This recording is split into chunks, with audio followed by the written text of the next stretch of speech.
Hello dear students, मैं doctor Avinash आज की ऑनलाइन क्लास में आप सभी लोगों का स्वागत करता हूं। पिछले लेक्चर में हम लोग मनी के बारे में पढ़ रहे थे और हमने देखा था मनी क्या होती है ना, उसका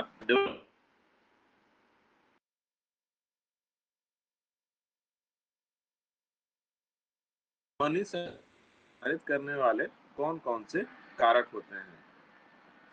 आज के इस लेक्चर में हम एक नया टॉपिक शुरू करने जा रहे हैं जिसमें कि हम बैंकों के बारे में पढ़ेंगे।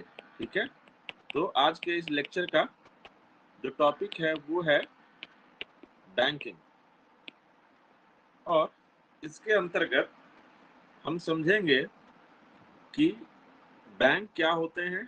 खास तौर से हम कमर्शियल बैंक या वाणिज्यिक बैंकों के बारे में पढ़ेंगे, उसके अर्थ के बारे में पढ़ेंगे, है ना, और देखेंगे कि बैंकों के या व्यापारिक बैंकों के प्रकार कितने होते हैं। इसके अलावा हम वाणिज्यिक बैंकों के कार्यों के बारे में चर्चा करेंगे और उसके बाद हम देखेंगे कि जो बैंक होते हैं वो साख का निर्माण या क्रेडिट क्रिएशन कैसे करते हैं। तो ये सभी टॉपिक आज के इस लेक्चर में हम कवर करने वाले हैं। तो सबसे पहले आप समझते हैं कि व्यापारिक बैंक किसे कहते हैं। ठीक है, आपको किताबों में कहीं कहीं वाणिज्यिक बैंक में मिल जाएगा, तो दोनों शब्द का मतलब एक ही है, व्यापारिक बैंक या वाणिज्यिक बैंक। ठीक है, इसको हम इंग्लिश में कहते हैं कॉमर्शियल बैंक। ठीक है, इसकी परिभाषा क्या है, तो सबसे पहले हम इस बात को समझते हैं कि व्यापारिक बैंक एक ऐसी संस्था होती है जो कि धन या मुद्रा का व्यापार करती है। ठीक है, इनका मुख्य कार्य जो होता है वो धन या मुद्रा का व्यापार करना होता है। तो इस तरीके से हम कह सकते हैं कि वाणिज्यिक बैंक ऐसी संस्थाएं होती हैं जो कि मुद्रा और साख का व्यापार करती हैं। तो सबसे इंपॉर्टेंट चीज यहाँ पर आपको मिल रही है क्या, जो मुद्रा और साख का क्या करती हैं, व्यापार करती हैं। तो मुद्रा का मतलब हम समझ चुके हैं और साख या क्रेडिट क्या होता है, जैसे जैसे क्लास में आगे बढ़ेंगे तो उसका मतलब आपको समझ में आने लगेगा। ठीक है, तो अब हम समझते हैं कि व्यापारिक बैंकों के प्रकार कौन कौन से होते हैं।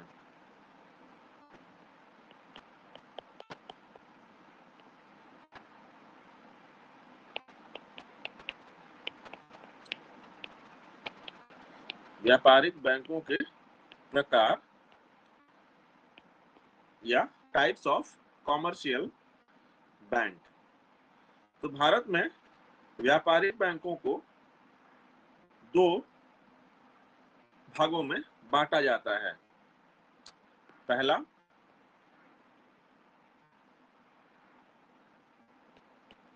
अनुसूचित बैंक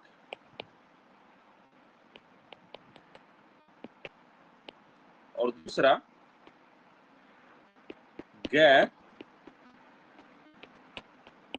अनुसूचित बैंक।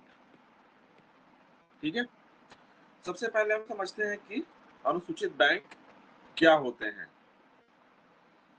तो अनुसूचित बैंक वे बैंक होते हैं जिनका नाम रिजर्व बैंक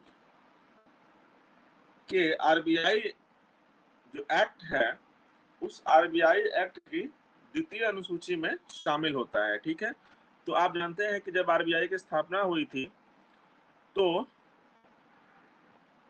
एक एक्ट पारित किया गया था 1934 में, जिसको कहते हैं आरबीआई एक्ट। और इस एक्ट के अंतर्गत एक अनुसूची है जिसको हम कहते हैं द्वितीय द्वितीय अनुसूची। इसके अंतर्गत जिन बैंकों का नाम शामिल होता है, ठीक है, जिन बैंकों का नाम शामिल होता है उसको हम कहते हैं अनुसूचित बैंक। अब समझते हैं कि अनुसूचित बैंक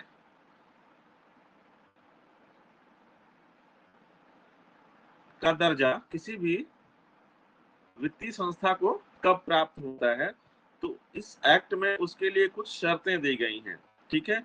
यदि कोई भी वित्तीय संस्थान इन शर्तों को पूरा करता है तो उसको हम शेड्यूल्ड बैंक या अनुसूचित बैंक कहते हैं। उसमें कुछ क्राइटेरिया फॉलो किए जाते हैं। सबसे जो क्राइटेरिया है वो ये है कि उन बैंकों की जो पूंजी पूंजी तो हम इंग्लिश में कहते हैं paid up capital, paid up capital, ये कम से कम 5 तक होनी चाहिए, ठीक है। तो ऐसे संस्थान या ऐसी संस्थाएं जिनका पेड अप कैपिटल और इसके अलावा जो संचित कोष है वो मिलाकर जो पूरी राशि होनी चाहिए वो 5 लाख होनी चाहिए।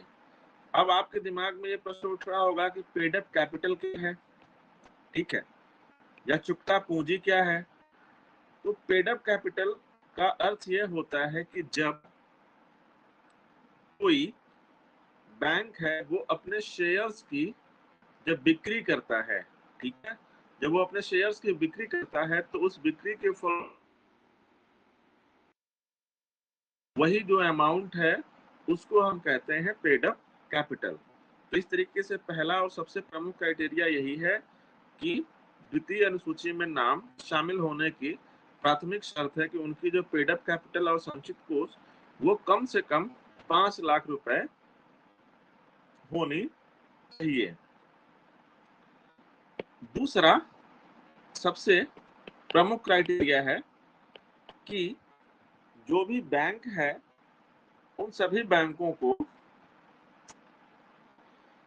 अपने मांग देयता, ठीक है, मांग देयता और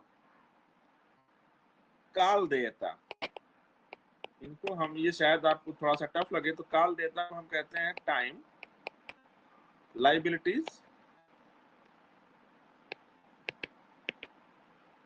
और मांग देयता को हम कहते हैं डिमांड लाइबिलिटीज, ठीक है। तो अपनी डिमांड लाइबिलिटीज और टाइम लाइबिलिटीज का एक निश्चित हिस्सा, एक निश्चित भाग आरबीआई के पास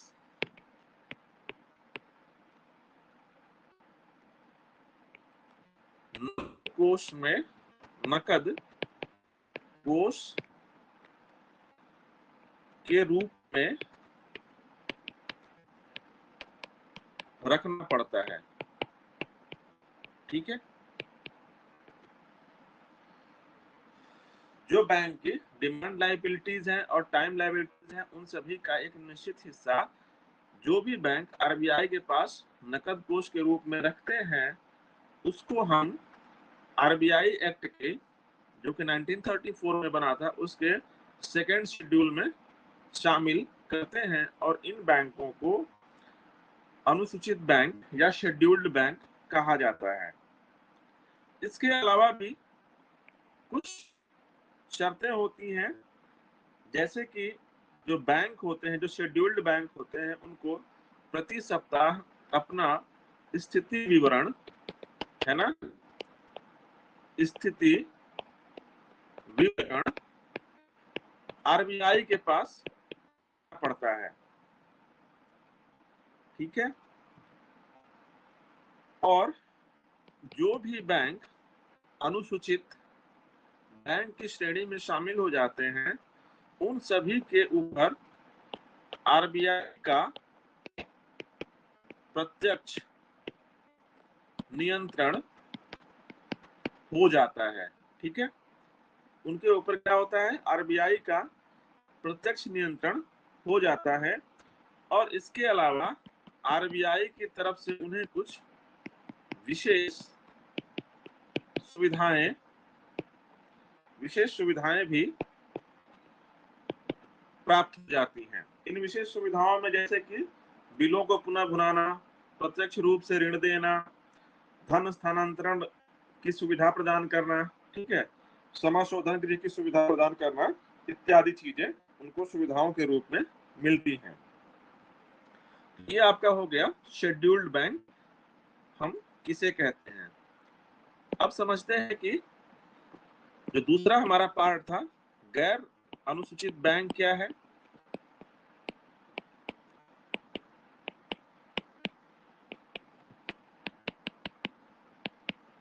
ठीक है, तो ऐसे बैंक जिनका नाम रिजर्व बैंक की जो द्वितीय अनुसूची है ना, जो हमने एक्ट पढ़ा था आरबीआई एक्ट 1934, उसकी द्वितीय अनुसूची में जिनका नाम शामिल नहीं होता उनको हम कहते हैं गैर अनुसूचित बैंक। तो जो सेकेंड शेड्यूल है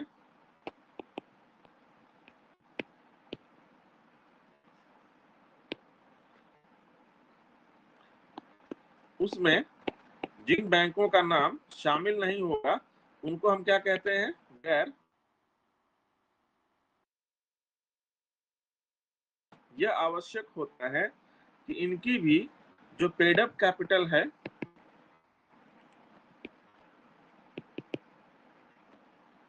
ठीक है, वो 5 लाख से कम नहीं होनी चाहिए, है ना। इनकी पेड अप कैपिटल क्या है, 5 लाख से कम नहीं होनी चाहिए। और शेड्यूल्ड बैंक और गैर शेड्यूल्ड बैंक में अंतर यह होता है कि जो सुविधाएं विशेष रूप से शेड्यूल्ड बैंक्स को प्राप्त होती हैं वो सुविधाएं नॉन शेड्यूल्ड बैंक या गैर अनुसूचित बैंकों को प्राप्त नहीं होती हैं।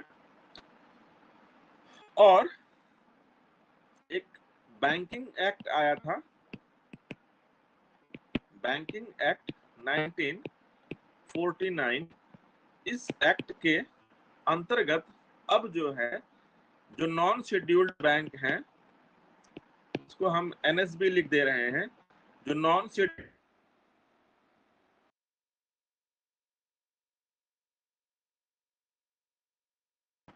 ठीक है। और इसके साथ साथ इन बैंकों के लिए यह भी आवश्यक हो गया है कि वे टोटल और डिमांड लायबिलिटीज का एक निश्चित हिस्सा रिजर्व बैंक के पास या अपने पास नकद के रूप में रखें, नकद कोष के रूप में रखें। तो इस तरीके से भारत में जो बैंकिंग प्रणाली है और उसमें जो व्यापारिक बैंकों को हम देखते हैं, तो व्यापारिक बैंकों के मुख्य रूप से 2 प्रकार होते हैं, अनुसूचित बैंक और गैर अनुसूचित बैंक। अब समझते हैं कि व्यापारिक बैंकों के कार्य कौन कौन से हैं। ठीक है, फंक्शंस ऑफ कॉमर्शियल बैंक्स। तो इनके कार्यों को हम 2 पार्ट्स में डिवाइड कर लेते हैं। पहला जो कुछ कार्य है उसको हम कहते हैं मुख्य कार्य, मेन फंक्शन, एंड दूसरा है गौण कार्य या सेकेंडरी फंक्शंस। तो सबसे पहले हम बैंकों के मुख्य कार्यों के बारे में बात करेंगे। तो आप सबसे पहले इस बात को समझ लीजिए कि जो भी व्यापारिक बैंक होते हैं उनका जो पूरा का पूरा एक्टिविटी होती है वो केवल 2 पिलर्स पर डिपेंड करती है। वो 2 पिलर्स हैं, जमाओं को स्वीकार करना और दूसरा लोगों को उधार देना। आप भी यदि बैंकिंग सुविधाओं का यूज कर रहे होंगे तो आप बहुत आसानी से इस बात को समझ सकते हैं कि बैंक मुख्य रूप से केवल 2 ही काम करते हैं कि वो लोगों का पैसा अपने पास जमा करते हैं और जो भी नीडी लोग हैं जिनको कहीं पैसे की आवश्यकता है क्या कर उनको वो बैंक पैसे उधार देते हैं। तो पहले समझते हैं हम कि मुख्य कार्य के अंतर्गत हम क्या करते हैं। पहला जो कार्य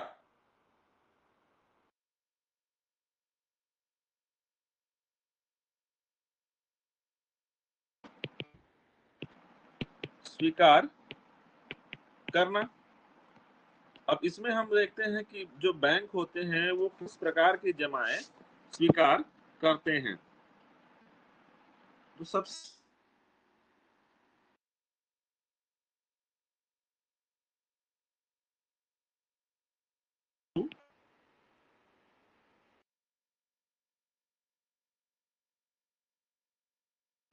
करेंट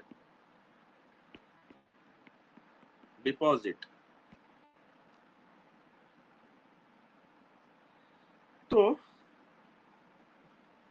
चालू खाता या करंट अकाउंट वह खाता होता है जिसमें की जो जमा की गई राशि है उसको आप जब चाहे तब निकाल सकते हैं। क्योंकि इस खाते में क्या होता है कि कई बार रुपया निकालने की सुविधा रहती है, तो इसलिए जो बैंक्स होते हैं वो इस धन का प्रयोग किसी अन्य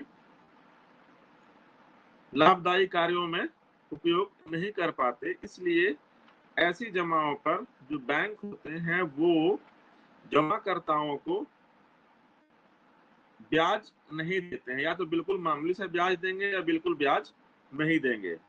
लेकिन ये जो खाता होता है वो जो व्यापारी वर्ग है, व्यापारी वर्गों के लिए बहुत ही उपयोगी होता है, क्योंकि उन्हें दिन में एक दिन में बहुत सारा भुगतान करना रहता है।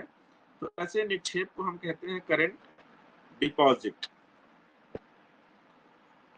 दूसरे प्रकार की जो जमा है उसको हम कहते हैं स्थायी निक्षेप या स्थायी जमा, आप आसान भाषा में कह सकते हैं। इसको इंग्लिश में समझना और आसान होगा, इसको हम कहते हैं फिक्स्ड डिपॉजिट। आप इस शब्द से बहुत अच्छे से परिचित होंगे अगर आप बैंकिंग सुविधाओं का प्रयोग कर रहे हैं।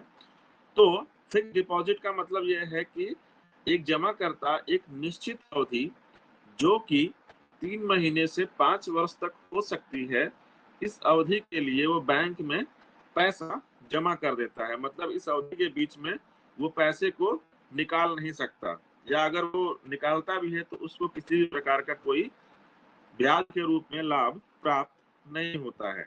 ठीक है, आप सुनते होंगे अपने घरों में कहीं भी आसपास के लोग पैसा एफडी करवाते हैं, तो वो वही वो यही एक फिक्स डिपॉजिट का एग्जांपल है।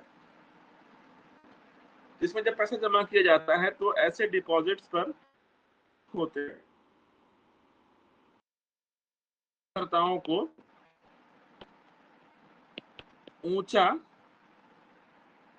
ब्याज देते हैं। तो इस पर जो ब्याज की दर होती है वो क्या होती है, बहुत अधिक होती है। तो सबसे पहले आप एक बात को समझ लीजिए कि बैंक जमाओं पर यदि हाई रेट ऑफ इंटरेस्ट दे रहा है, इसका मतलब ये है कि वो उस पैसे को आपको बीच में यूज करने की सुविधा नहीं देगा, है ना, बल्कि उस पैसे का उपयोग वो बैंक करता है और बैंक उस पैसे को कहीं ना कहीं निवेश करता है, और उस निवेश के माध्यम से वो प्रॉफिट अर्न करने की कोशिश करता है। जैसे कि हमने करंट अकाउंट में पढ़ा था, करंट अकाउंट में बैंक क्या कर रहा था, आपको कोई भी ब्याज नहीं दे रहा था, या बिल्कुल मामूली से ब्याज आपको वो दे रहा था। क्यों? क्योंकि जो करंट अकाउंट में पैसा जमा होता है उसको कभी भी जमाकर्ता निकाल सकता है अपने डेली इकोनॉमिक एक्टिविटीज के लिए, डेली नीड्स के लिए। तो ऐसी दशा में बैंक उस पैसे का यूज नहीं कर पाता है किसी और कार्य में। अभी और कौन कौन से काम बैंक करता है उसको जब हम समझेंगे तो उसको, उस बात को यदि आप इससे रिलेट करेंगे तो आपको समझ में आ जाएगा कि बैंक किस तरीके से प्रॉफिट अर्न करने की कोशिश करता है। तो फिक्स डिपॉजिट के अंतर्गत जब पैसा जमा होता है तो बैंक उसको कहीं और इन्वेस्ट कर देता है और उस इन्वेस्टमेंट से वो प्रॉफिट अर्न करता है। इसीलिए फिक्स डिपॉजिट पर बैंक जो होते हैं वो जमाकर्ताओं को high rate of interest offer करते हैं। ठीक है, तीसरे प्रकार का जो खाता या जमा होती है उसको हम कहते हैं बचत खाता या सेविंग अकाउंट।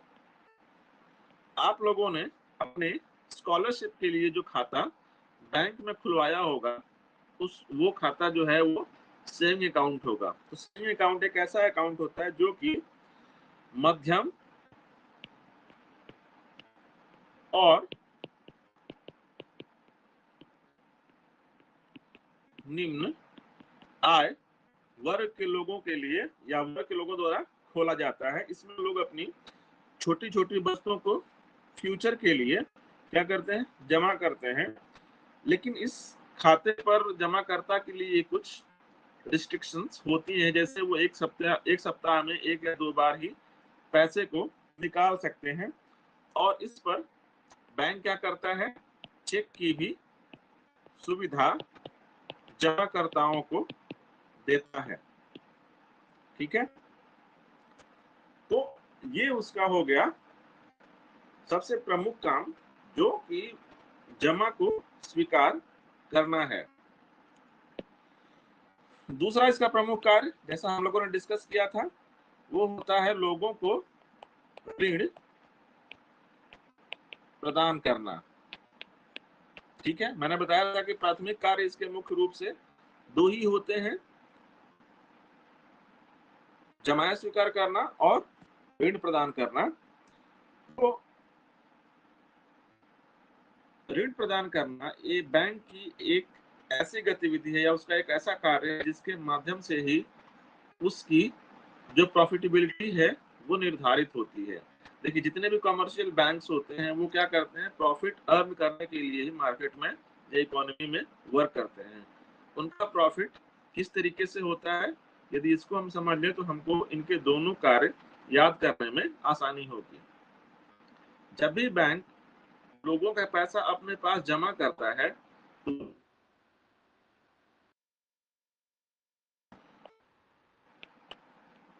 जमाओं पर क्या करता है, ब्याज देता है।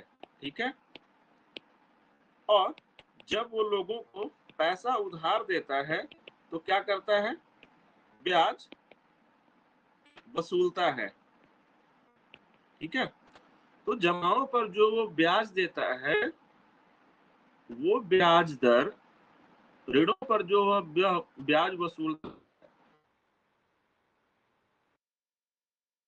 ठीक है, तो जमाओं पर जो ब्याज मिलता है वो ऋणों पर, जमाओं पर जो बैंक ब्याज देता है वो ऋणों पर मिलने वाले ब्याज की तुलना में क्या होता है, कम होता है।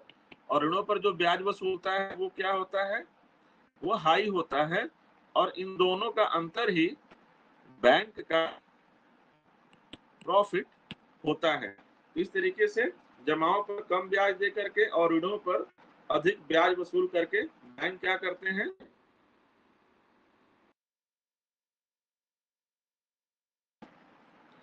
तो आप आइए समझते हैं कि बैंक किस किस प्रकार का उधार या ऋण लोगों को देता है। तो जो सबसे पहला प्रकार है उसको कहते हैं नकद साख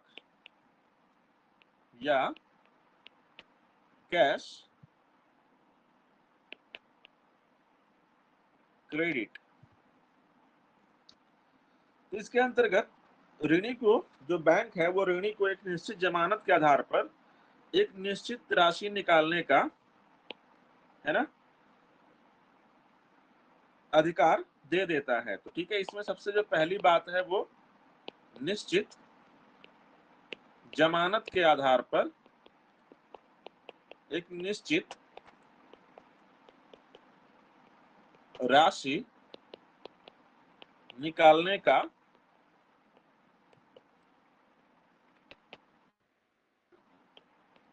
वो ऋणी को दे देता है, जो व्यक्ति उनसे उधार लेता है। और इस सीमा के अंदर ही ऋणी अपनी आवश्यकता के हिसाब से पैसे निकालता रहता है और उसमें फिर जमा भी करता रहता है।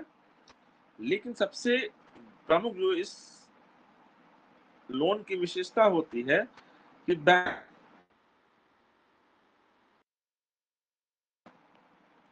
वो केवल निकाली गई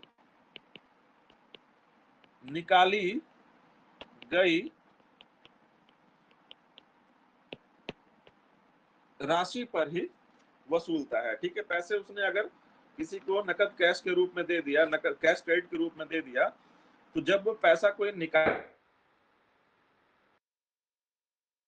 पर ब्याज देना होगा।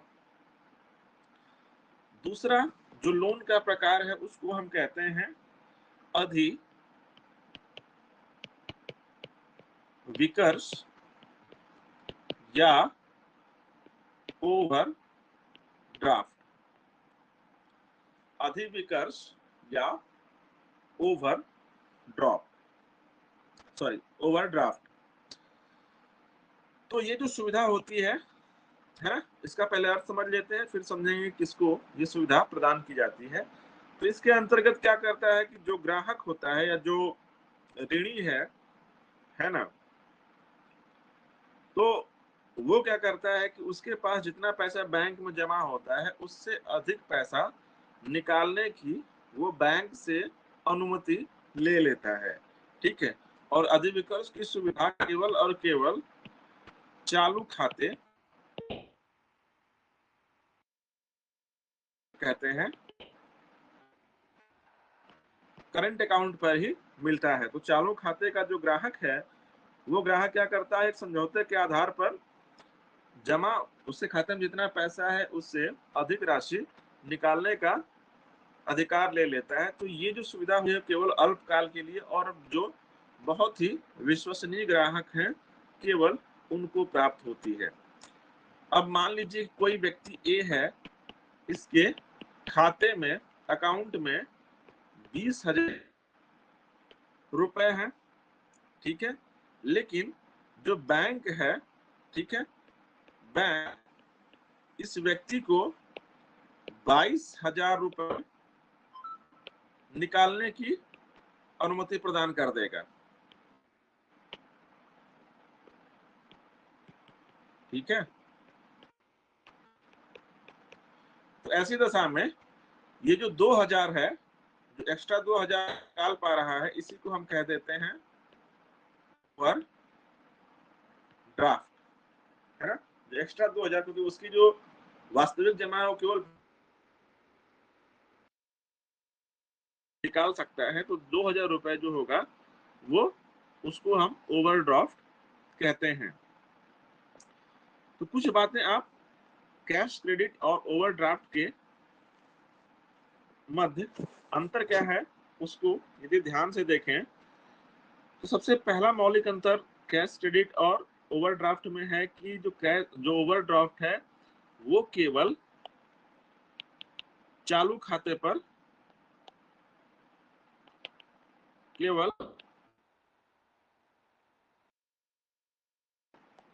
दिया जाता है। ठीक है। जबकि जो कैश क्रेडिट है वो किसी को भी दिया जा सकता है। दूसरा जो ओवरड्राफ्ट है, ओवरड्राफ्ट को व्यक्तिगत जमानत पर दिया जाता है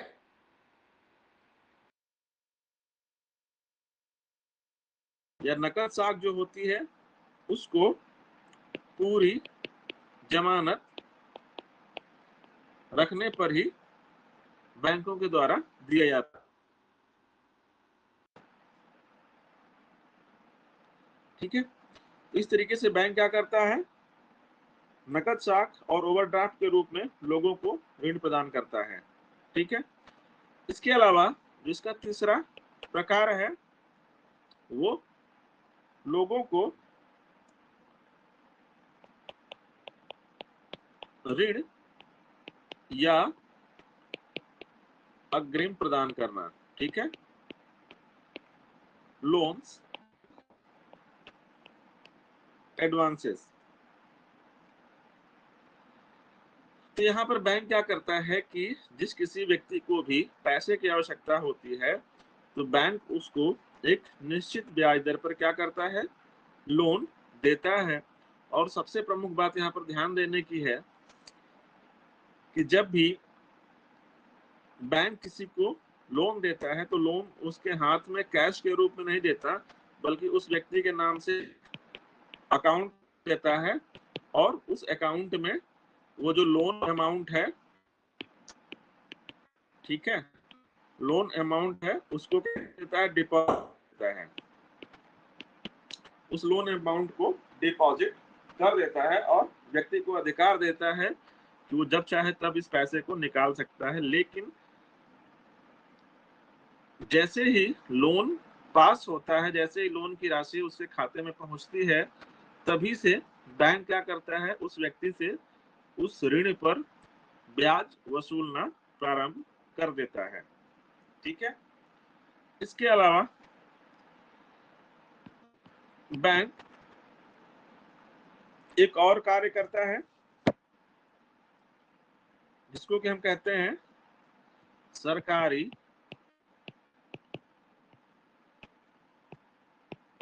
प्रतिभूतियों में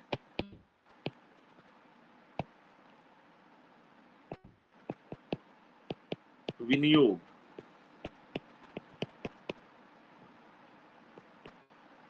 इन्वेस्टमेंट इन गवर्नमेंट सिक्योरिटीज।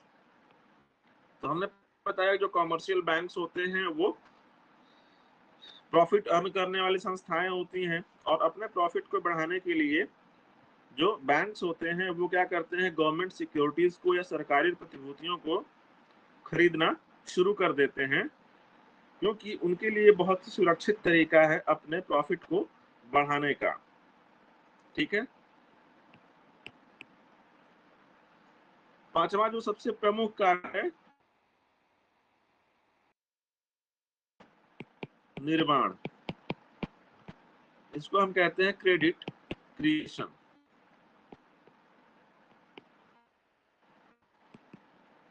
ठीक है। तो बैंक क्या करते हैं, अपने जो प्राथमिक जमाएं हैं उसके आधार पर बहुत अधिक रुपया उधार देने की क्षमता रखते हैं, और जितना ही अधिक वो उधार देते हैं उस उतना ही अधिक साख का निर्माण होता है। तो चूंकि साख का निर्माण हमें अलग से पढ़ना है, इसलिए हम इसको बहुत डिटेल में आगे डिस्कस करेंगे। अब समझते हैं कि बैंकों के कुछ गौण कार्य कौन कौन से होते हैं, बहुत संक्षेप में हम समझेंगे। ठीक है। इनके जो सेकेंडरी फंक्शंस हैं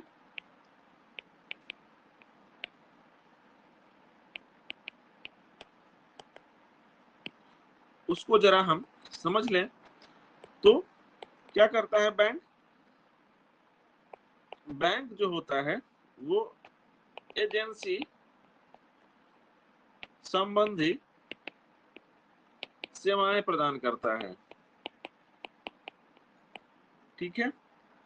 जो कि वह ग्राहकों के आदेश के अनुसार कार्य करता है। जैसे कि एग्जांपल यदि हम लें तो साख पत्रों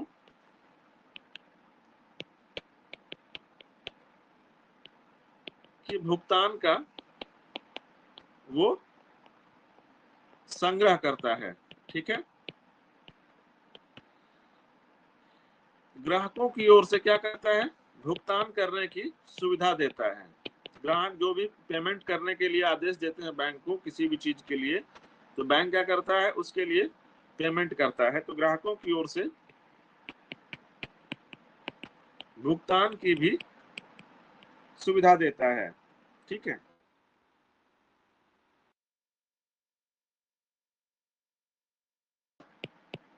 करता है ना। जैसे लाभांश हुआ, ब्याज हुआ, कमीशन हुआ, इन सब का संग्रह भी वो ग्राहकों के आदेश पे करता है। अब यह प्रतिभूतियों का क्रय विक्रय भी करता है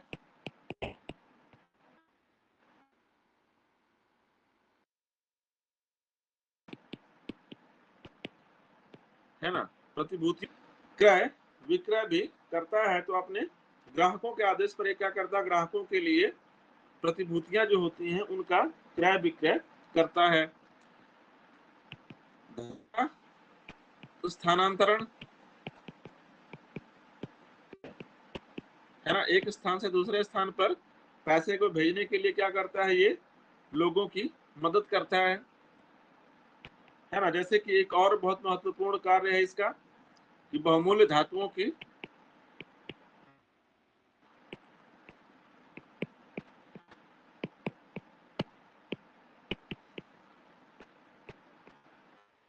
बहुमूल्य धातुओं की रक्षा भी करता है, जैसे कि सोने चांदी जितने भी बहुमूल्य किस्म की धातुएं हैं उनको भी ये लॉकर में रखने की सुविधा प्रदान करता है। इसके अलावा वो क्या करता है, वो व्यापारिक सूचनाएं, व्यापारिक सूचनाएं एवं आंकड़े एकत्र करना। तो ये इसके कुछ सेकेंडरी फंक्शंस हैं जो कि बैंकों के द्वारा किए जाते हैं। समझ लें कि व्यापारिक बैंकों का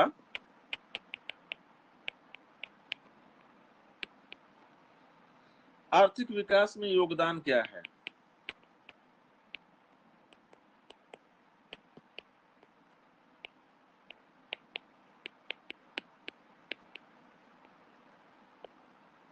ठीक है, role of commercial banks in economic development. तो अब तक जितना भी डिस्कशन हमने किया उससे आप इस बात का अंदाजा बहुत आसानी से लगा सकते हैं कि जो व्यापारिक बैंक हैं वो व्यापार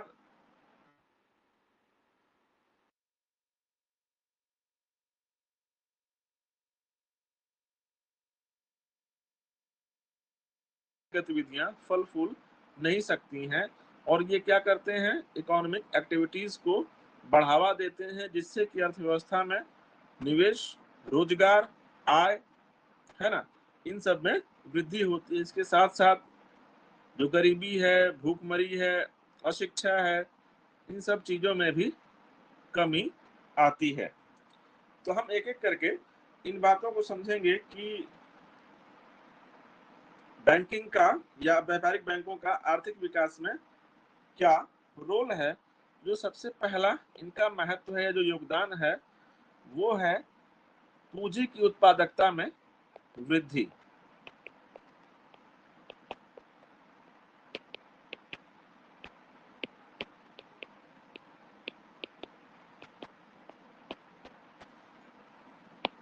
पूंजी की उत्पादकता में वृद्धि। तो आप समझिए कि जो बैंक होते हैं वो समाज के उन वर्गों से धन का संचय करते हैं, पैसे जमा करते हैं जिनके पास अनुपयोगी या कम उपयोगी पैसा होता है। ठीक है, उसको वो जमा करते हैं और उस पैसे को बैंक, जो नीडी हैं, जो इंटरप्रेन्योर्स हैं, उद्योग धंधों में, व्यापार में, वो पैसे को लोन के रूप में देते हैं। तो जो वो पैसा निवेश, जब वह पैसा निवेश होता है तो इससे क्या होता है, अर्थव्यवस्था में उत्पादन और राष्ट्रीय आय में वृद्धि होती है।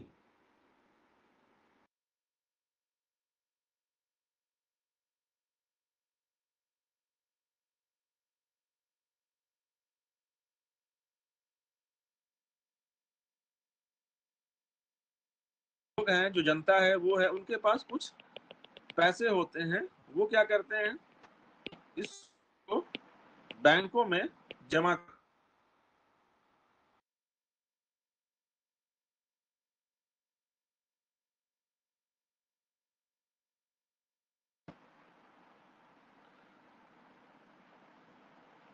इंडस्ट्री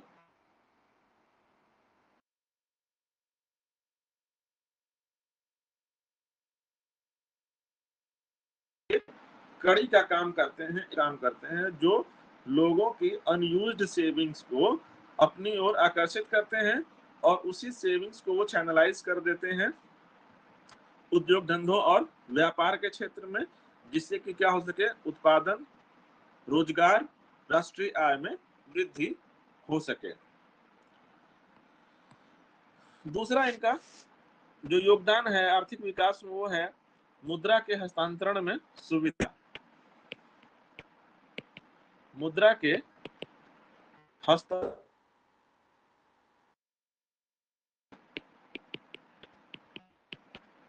में सुविधा। ठीक है, ये क्या करते हैं, अर्थव्यवस्था में निवेश को भी प्रोत्साहित करते हैं, है ना।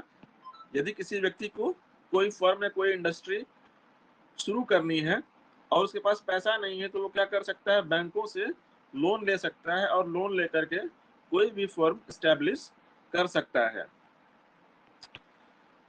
चौथा सबसे इनका प्रमुख कार्य है पूंजी, जो योगदान है उसे हम कहते हैं पूंजी निर्माण को प्रोत्साहन, है ना। इसको हम कह सकते हैं बचत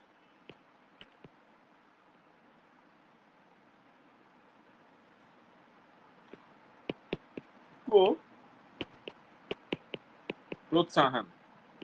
ये क्या करते हैं, लोगों के अंदर बचत करने की प्रवृत्ति को प्रोत्साहित करते हैं। क्यों?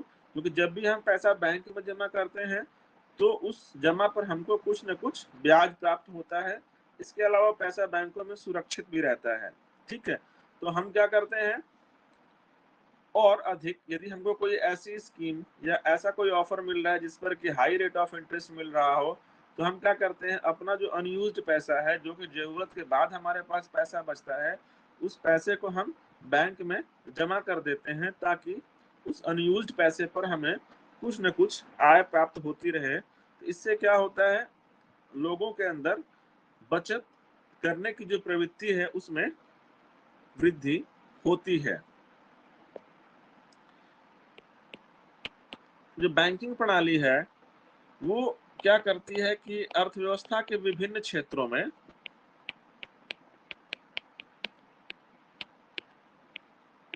कोषों का या पैसों का वितरण करती है। देखिए, अर्थव्यवस्था जो होती है उसके सभी क्षेत्रों का समुचित विकास आवश्यक होता है, चाहे वो कृषि हो, उद्योग हो, वाणिज्य हो, व्यापार हो, सेवा क्षेत्र हो, है ना, विदेशी व्यापार हो, सभी क्षेत्रों की करना होता है। तो इसके लिए आवश्यक है कि जो पैसा है वो सभी क्षेत्रों में समान रूप से वितरित हो, ताकि सभी क्षेत्रों का समुचित विकास हो सके। तो बैंक क्या करते हैं, सभी क्षेत्रों के लिए लोन देने की सुविधाएं प्रदान करते हैं, जिससे कि सभी क्षेत्रों में निवेश में वृद्धि होती है। इसके अलावा बैंकिंग प्रणाली से क्या होता है, रोजगार में भी वृद्धि होती है। एक तो बैंकिंग सेक्टर ही अपने आप में इतना बड़ा है कि बैंकों को चलाने के लिए ही बहुत सारे कर्मचारियों की आवश्यकता होती है, जिससे लोगों को रोजगार प्राप्त होता है। दूसरा, ये अन्य आर्थिक गतिविधियों को बढ़ावा दे करके अर्थव्यवस्था में रोजगार पैदा करता है। बैंकिंग प्रणाली से सरकारों को भी बहुत सहायता मिलती है। ठीक है,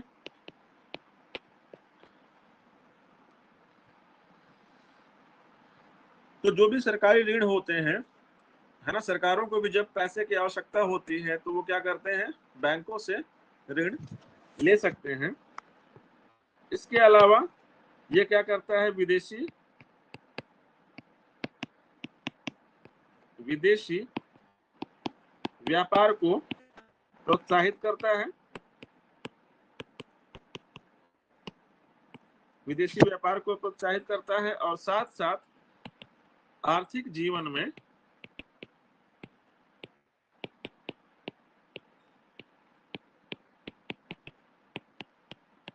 स्थिरता लाता है। ठीक है, तो आप समझ सकते हैं कि जो बैंकिंग सिस्टम है वो बैंकिंग सिस्टम इकोनॉमी की रीढ़ होती है। उसका यदि वजूद न हो तो अर्थव्यवस्था में कोई भी इकोनॉमिक एक्टिविटी सही से नहीं हो पाएगी, जिसकी वजह से जो हमारा इकोनॉमिक डेवलपमेंट है वो रुक जाएगा, जिससे कि अनएम्प्लॉयमेंट में वृद्धि होगी, इनकम में कमी होगी, प्रोडक्शन में कमी होगी, कैपिटल फॉर्मेशन में कमी होगी। इसलिए एक अर्थव्यवस्था को अच्छे से फंक्शन करने के लिए यह आवश्यक होता है कि जो उसका बैंकिंग सिस्टम हो वो बहुत ही सुदृढ़ हो, है ना, बहुत ही स्ट्रांग हो। तो आज के लेक्चर में बस इतना ही। कल के लेक्चर में हम एक नया टॉपिक डिस्कस करेंगे। Thank you.